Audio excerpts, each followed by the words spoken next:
everyone. I'm Kendra Fauth-Edwards, the Chief Marketing Officer at CarDon Associates. We're based in Bloomington, Indiana. We own and manage 20 senior living communities in Indiana and one in Ohio. And today we just want to welcome you to the CarDon Resource Hub, where your senior living questions are going to be answered by industry experts. And today I'd like to just go around and let's introduce you to everyone we have on the call today. So Cindy, let's just go ahead and start with you. Hi, my name is Cindy Barker. I am the Director of Pharmacy of Skilled Care Pharmacy. We are located in Indianapolis and service all the CarDon buildings. I'm Lynn Lopossa. I'm the Director of Ancillary Services for CarDon, and I'm an occupational therapist by trade. Hi, Kendra. I'm Angie Scally. I'm Director of Clinical Coordination for CarDon, and I'm a registered nurse. Hi, my name is Judy Hostetler. I'm a registered nurse, and I specialize in dialysis. I'm Jen Barnhart. I'm Regional Director of Marketing with CarDon Associates. Great, thanks everyone for being here. And our goal with the CarDon Resource Hub is really to be a central resource for folks who are navigating this journey, because it can be so stressful trying to find the right senior care or how to help when you're a caregiver and taking care of a senior at home. And one of the questions we hear a lot is about the challenges of medication management at home. It's always tricky. And so Cindy, I'm going to ask you for any suggestions or tips for families who are helping a senior or even themselves manage their medications at home. Sure, you're absolutely right. It can be very tricky. If you're a senior, likely you have a medical condition that you're being treated with a medication. There are so many things that you have to consider when on several medications. But, you know, some of the basics right off the bat is getting your prescriptions filled and refilled timely so you're not running out. You got to have the medications there to be able to take them. So that's a big piece of just getting the meds. Then you may want to have someone help you, possibly, or you could do it yourself, but you know, get one of those little med organizers. They're relatively inexpensive, and just set them up every week. So you know exactly what you have. So you know what to reorder for the next week, or, you know, set them up for the time of day that you need to take them. And it's also good then, you know, if you have them set up that way, you'll know if you took your morning meds today or tonight or whatever the case is. You kind of have that plan already out there for you. So that's step one. I would say it's also good to keep a current updated medication list written out, the names of the drugs, how you're taking them, why you're taking them, to know exactly the medical conditions that are being treated by the drugs you're taking. Just having that kind of general thing, and, you know, share that list with someone who might be helping you if you need to go to the doctor or you end up in the ER for some reason. You have it handy so you don't have to guess, well, I think I take this. Well, and also include on that list any over-the-counter medications that you might be taking, whether it's every day or just on an as-needed basis. That can also help your caregivers and the professionals treating you know what's going on with you. I would say also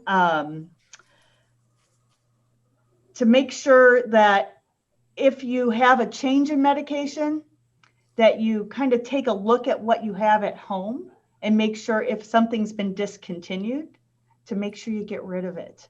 Don't save it for a rainy day, or if you think you might need it later, or if you've got a friend that takes this medicine and that can use it, don't do that. That just complicates everything for everyone involved. You know, it's real important for seniors to make sure that their overall health conditions are being treated, and that the seniors that are being treated are taking the medications as they are prescribed, because there's a lot to be said for managing your health care with managing your medications. I think having a current list is so important. It's one of those things, because you may go into the doctor and they prescribe something and they don't have the current list, and knowing how those medications interact with one another and making sure that you should continue what you're doing and just do that medication reconciliation, and how important that is anytime you add or delete a medication. Absolutely. Yeah. And so, Angie, do you have any other advice on managing medication at home, or even more importantly, how a senior living community could help with that in managing medication? Sure. Cindy, gosh, everything you're saying or what you just said speaks true to my heart right now. My grandfather has dementia, advancing dementia, has gotten worse over the past 5 to 6 years. And my mother was his primary caregiver, so managed a lot of that for him. And she passed away about a year ago, and it only took a couple of months for him to get very disorganized. And when we went into his home to check on him, make sure he was doing okay, he had meds in the kitchen cabinet. He had meds at a bedside table by his bed. He had meds at a table by his recliner in his living room. Didn't know what he was supposed to be taking, didn't have an accurate list, had expired medications. So everything you're saying is something that people need to do more so than I think we realize. Yeah. Having places like CarDon and independent living centers and assisted livings and rehab centers to help patients get their medications under control is so important. And one of the reasons I came to CarDon was because of all the resources they have available to our residents. We have, when patients come to us, we have an interdisciplinary team of nurses, therapists, social workers that can go over the medications with them. We can look at your meds at home versus what you were on at the hospital and now what you're on in the community to make sure there's no interactions, to make sure that everything that's ordered is something that you know what it is. We can talk through all those things with you. So we'll make sure that the residents are on everything that's needed so that it's organized and families are aware and everything's accurate. We also have pharmacists available at any time during your stay that can meet with loved ones or residents to go over any questions that you might have about any new medications, old medications, things like that.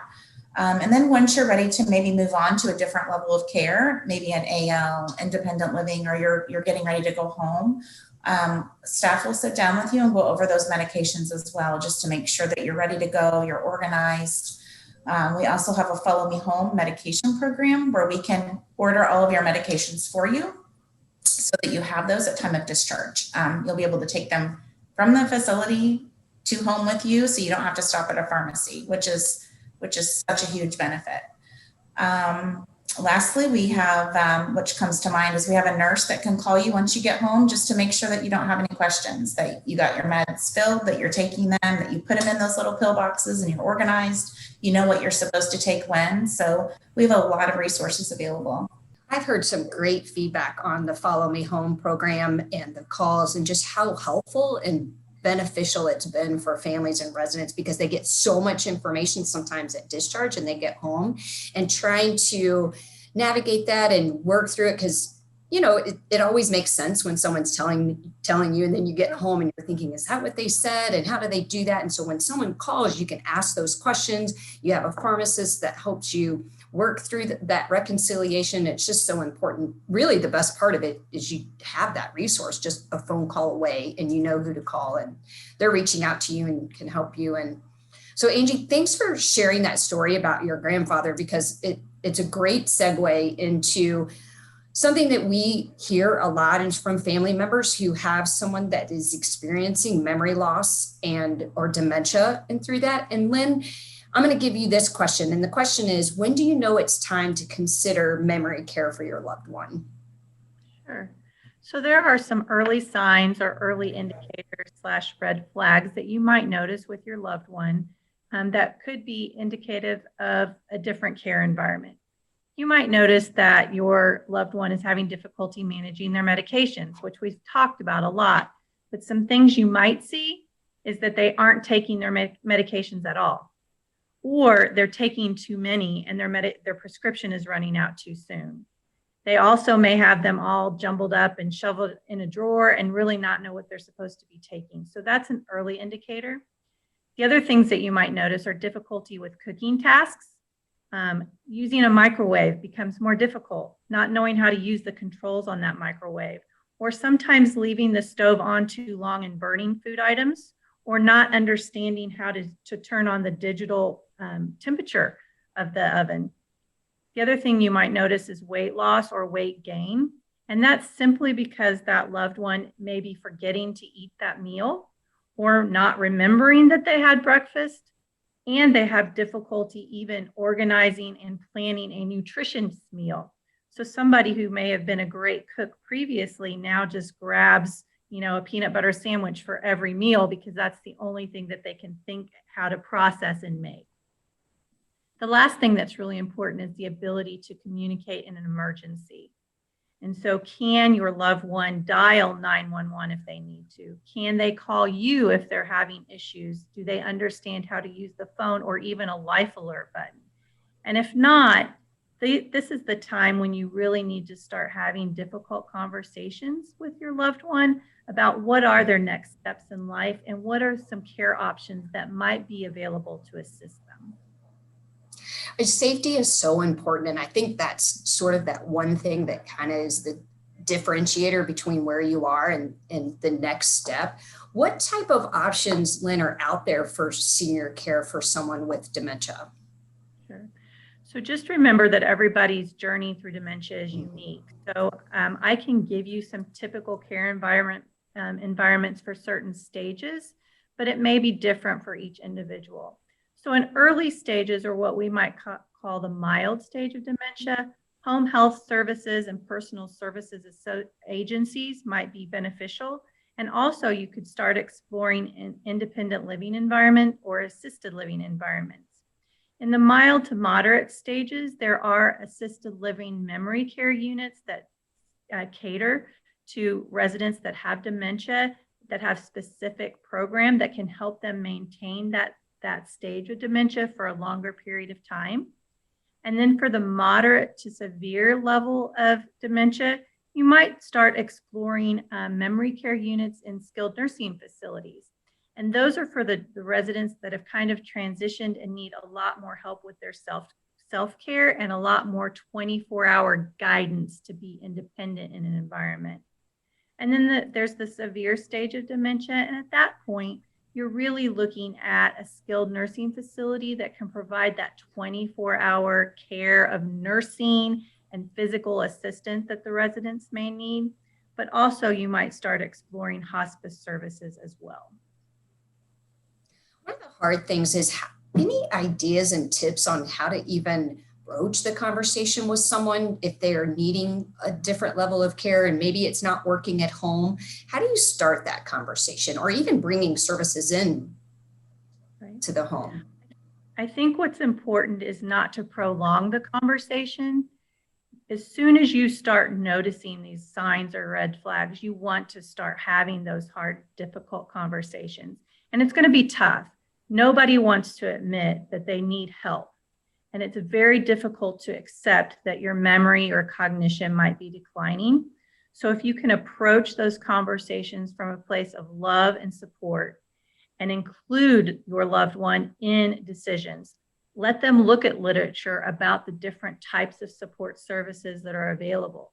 Let them tour facilities and help them to have that choice or that opportunity to be involved in the decision of what services they'll employ or what environment they'll be admitted to. And then lastly, always explain to them that really we're looking at how can we support you so that you can remain as independent as possible, as long as possible in your current environment. And then when you have to move to the next environment, the goal is to keep you at that stage of dementia for as long as we possibly can and to prevent any declines.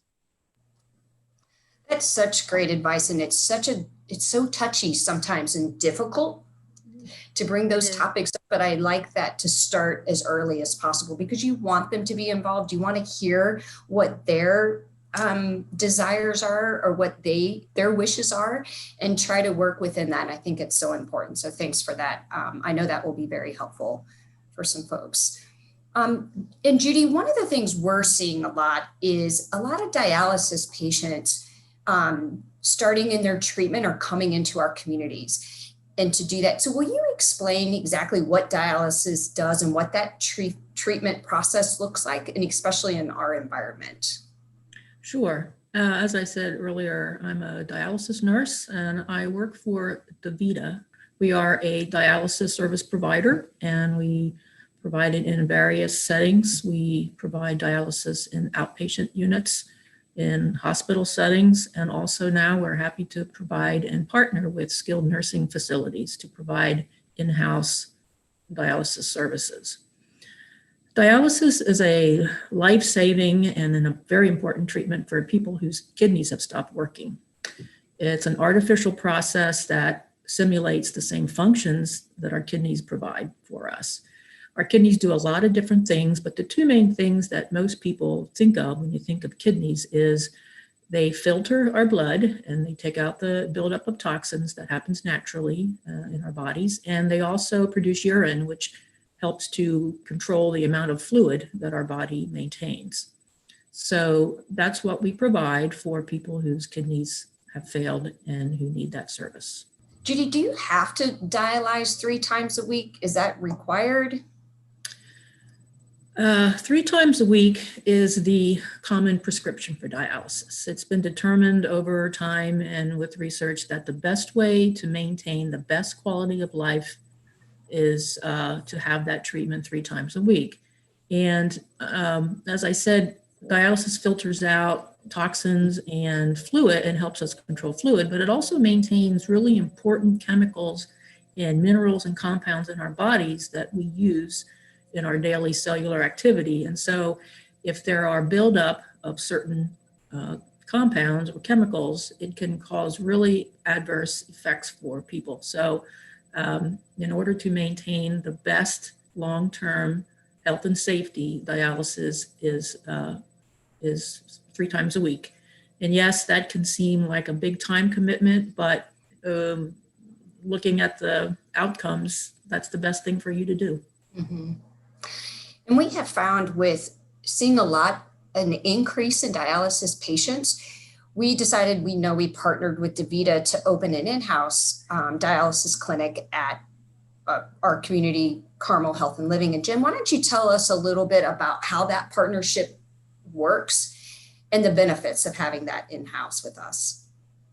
Sure. Well, yes, as you said, we've partnered with Davida at Carmel Health and Living, and really the goal was to alleviate a lot of the issues that we were seeing with residents having to go out for dialysis, and that was delays or missing transportation. And by missing transportation, they missed the appointment, or if they were too late to the appointment, they wouldn't be able to dialyze that day, which can be very detrimental for the residents.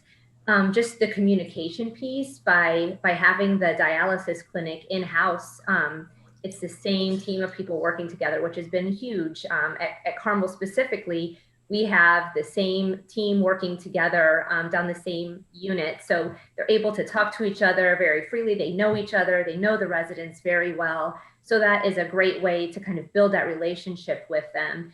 And again, back to the travel piece, by them just having to go down the hallway, a couple 100 feet or 50 feet, wherever they're staying, it alleviates that time of transportation, which could be 30 minutes to an hour, depending on where their clinic was, which can be exhausting. Dialysis is takes a lot out of someone. Mm-hmm. So by having that time to just relax and recover, because it's so close to where they're actually living, just gives them a lot of time back in their day as well.